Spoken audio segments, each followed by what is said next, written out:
Artist Gopal অধিকারীর মনের কথা থেকে আমরা ভিডিও করছি। স্টল নাম্বার হচ্ছে ওনাদের 220 নম্বর স্টলে বইমেলা, কলকাতা বইমেলা। আমরা আমাদের চ্যানেল থেকে যেরকম সমস্ত শ্রেণী মানুষের মনের কথা জানতে চাই, আমরা সেরকম লেখক সাহিত্যিক তাদের পেয়ে গেছি, তাদের নতুন বই বেরিয়েছেন। স্যার নামটা বলুন, আপনাদের দুজনের নাম বলুন আর বইয়ের নামটা। আমার নাম বিনায়ক বন্দ্যোপাধ্যায়, আর আজকে এখানে উদ্বোধিত হলো আমার ক্লাসমেট, আমার সহপাঠী, আমার একদম 30 বছরের ওপরে 35 বছরের বন্ধু সুরবেক বিশ্বাসের কথার কথা নয়, সংবাদপত্রের পোস্ট এডিট কেবল নয়, সংবাদপত্রে লিখিত কিন্তু গভীরতর সত্যের সন্ধানে কতগুলি গদ্য, যেগুলো আমার বন্ধু সুরবেকের লেখা। তো এটা উদ্বোধন করতে পেরে আমি সম্মানিত হলাম, গর্বিত হলাম। আর প্রকাশ করেছে ঐত্রেয়ী সরকার, ঋত প্রকাশনের কর্ণধার। ঋত প্রকাশন একের পর এক নতুন কাজ করে আমাদের চমকে দিচ্ছে। গত বছর এখান থেকে আমারও শক্তিরূপেণ নামে একটি প্রবন্ধের সংকলন বেরিয়েছিল, তো সেটি আছে এখনো। তো এবারে আমার বন্ধু সুরবেকের বইটি এখান থেকে প্রকাশ পেল। পাঠক আমাদের ঋত প্রকাশনে আসবেন, বইগুলি দেখবেন, এবং আজকে এই যে বইটি নতুন করে বেরোলো কথার কথা নয়, একটু অবশ্যই দেখবেন। ঋত প্রকাশনের আরও অনেক চমৎকার সব টাইটেল আছে, আপনাদের হাতে সেগুলো ঝলমল করে উঠুক, আপনাদের পড়ার টেবিলে সেগুলো জায়গা পাক, এটুকুই কাজ। আজ আমার বন্ধু বিনায়ক হচ্ছে একজন বিদ্বান, কবি, সাহিত্যিক, লেখক। ও যেরকম বলে আমি তো সেরকম বলতে পারবো না, আমি শুধু একটু স্মৃতিচারণা করি অল্প কথা। বিনায়ক আর আমি তখন আমরা আমাদের যাকে বলে স্ট্রাগলের দিন, সেই স্ট্রাগলের দিনগুলোয় বেশিরভাগ দিন আমাদের আড্ডা দেওয়ার জায়গা ছিল সিআর অ্যাভিনিউয়ের কফি হাউস। সেখানে কোনোদিন আমার পকেটে 50 টাকা, কোনোদিন বিনায়কের পকেটে 60 টাকা, কোনোদিন ভাইসি ভার্সা, কোনোদিন আবার 20 টাকা, 30 টাকা, 10 টাকা এরকম। তো যেদিন যা জোটে আর কি, খুব বেশি হলে জুটতো 2 কালো কফি আর এক প্লেট পকোড়া। সেটা নিয়ে আমরা ঘন্টার পর ঘন্টা বসে, ও কবি হওয়ার স্বপ্ন আমার সঙ্গে শেয়ার করতো, লেখক সাহিত্যিক হওয়ার স্বপ্ন শেয়ার করতো, আর আমি সাংবাদিক লেখক হওয়ার স্বপ্ন ওর সঙ্গে শেয়ার করতাম।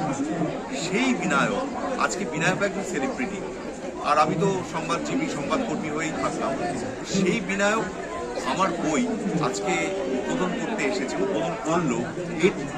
মানে এটা একটা ঐতিহাসিক দিন। এই বইগুলো, এইরকম যে বন্ধুত্বগুলো, আমরা যারা ছোটবেলা থেকে পরস্পরকে চিনি, তাদের সেই ছোটবেলার স্মৃতিগুলোই এত জ্যান্ত হয়ে যায় যে পরে ভবিষ্যতে কে কতটুকু কি করতে পেরেছে না পেরেছে সেটা অতটা ম্যাটার করে না। তো এই বইটা কেবল সুরবেকের বই না, এটা আমারও বই, এটা ঐত্রেয়ীরও বই। যেমন আমার এই ঐত্রেয়ী বই তো বটে, এবং এই শক্তিরূপেণেও আমার বইয়ের পাশাপাশি সুরবেকেরও বই, ঐত্রেয়ীর বই তো বটেই। তো এইরকমই একজনের মধ্যে দিয়ে আমরা কিন্তু অনেকে কথা বলি, অবশ্যই এইটাই কিন্তু এই সময়ের এই বইটাতে। এবং আমরাই 90-এর দশক যাকে বলা যায়, আমরাই সেই শেষ দশক যারা চিঠি দিয়েছি আর চিঠি পেয়েছি। অতএব সেই জায়গাটা থেকেও আবার আমরাই সেই প্রথম দশক যারা কম্পিউটারের সঙ্গে মানে একেবারে একাত্ম হয়ে গেছে এবং চিঠি পাওয়ার অপেক্ষা করেছি, আর পাঠক আমাদের মধ্যে ওই যে মানে আমরা ওই বীরেন্দ্রনাথ চক্রবর্তীর লাইনে আবার মনে পড়ে যে আমরা সেই মধ্যবর্তী উপত্যকায় এসে দাঁড়িয়েছি, আমাদের একদিকে পূর্ণিমা আরেকদিকে অমাবস্যা।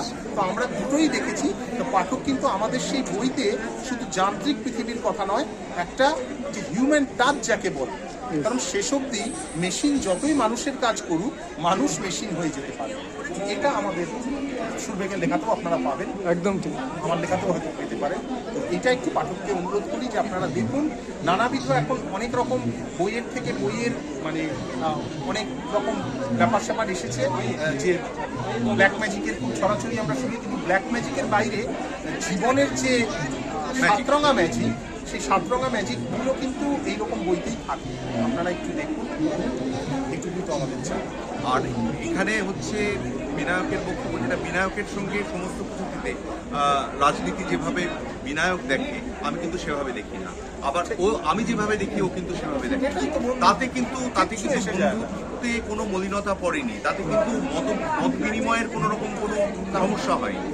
আর আরেকটা কথা, আমার কাছে দিনটা ঐতিহাসিক আরেকটা কারণে, বিশেষ কারণে, কারণ আমার বাংলা বই এই প্রথম ঋত প্রকাশন থেকে বেরোলো। সেই জন্য প্রকাশন সংস্থার যিনি কর্ণধার মৈত্রেয়ী সরকার, আমার বন্ধু, তাকে আমার বিশেষ কৃতজ্ঞতা আর ধন্যবাদ দেবো। আর বইটির প্রোডাকশনও ভারী চমৎকার হচ্ছে। ঋতুর বইয়ের প্রোডাকশন অবশ্য খুব সুন্দরই হয়।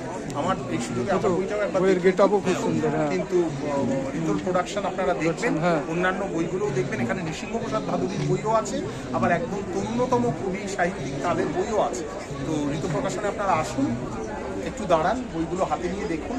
আমার বিশ্বাস ভালো লাগবে, যারা পাঠক তাদের ভালো লাগবে। আমি একটু মৈত্রেয়ীকে এই বইটা নিয়ে একটু বলতে অনুরোধ করি। আমার একটা কথাই বলার এই বইটা নিয়ে, যখন আমি সুরবেগদার লেখা খবরের কাগজে পড়েছি তখন ধরুন বিচ্ছিন্নভাবে পড়েছি, তারপর যখন এই বইয়ের ম্যানুস্ক্রিপ্ট হাতে এলো, আমি পড়তে গিয়ে একটা জিনিস, অদ্ভুত জিনিস আমার মনে হয়েছে, সেটা হলো সুরবেগদার লেখাটি খবরের কাগজের লেখা যেন মনে হচ্ছে। ল্যাঙ্গুয়েজটা যেন ঠিক, হ্যাঁ ল্যাঙ্গুয়েজটা ঠিক শুধুমাত্র সংবাদকর্মী বা সাংবাদিকের ল্যাঙ্গুয়েজ নয়, আসলে তার মধ্যে ভিতরে ভিতরে ভীষণ একটা সাহিত্যিক গুণ তীর করে বয়ে যাচ্ছে, যেটা খুব ইন্টারেস্টিং। বাংলা সাংবাদিকতাকে পরিণমিছে পাল্টে দিয়েছেন একজন সাহিত্যিকই সন্তোষ কুমার। হ্যাঁ, মানে আমরা এখন যে বাংলা সাহিত্য মানে বাংলা সাংবাদিকতা দেখি, তার তুলনায়, মানে তুলনা করবো না, আমি বলবো এটা কোথাও অন্যরকম সুরবেগদার লেখা। সাহিত্য মানের দিক থেকে সেই জিনিসটা অন্য জায়গায় চলে যাচ্ছে, শুধুমাত্র খবর বা অ্যানালিসিস তা থাকছে না। এইটা এই বইটা পড়তে গিয়ে বা করতে গিয়ে আমি সেটা খুব আনন্দ পেয়েছি। আর সুরবেগদাকে, বিনায়কদাকে ধন্যবাদ আমি দেবো না, কারণ এরা সব নিজের মানুষ, এদেরকে ধন্যবাদ দেওয়া যায় না। পাশে থাকো, আর কি বলবো। অবশ্যই আমরা তো আছি আর সব আমাদের পাশে দর্শকরাও তুমিও থাকো। সব দর্শকরাও আপনাদের সঙ্গে থাকবে আশা করি। হ্যাঁ, সুরবেগের লেখা 12 মাস। ব্যাপারটা কথার কথা নয়। কথার কথা না। গোপাল অধিকারী মনের কথা চ্যানেল থেকে আপনারা দেখছেন, ইউটিউব চ্যানেল, আপনারা সাবস্ক্রাইব করে নেবেন আমাদের চ্যানেলটা। ধন্যবাদ দাদা, ধন্যবাদ।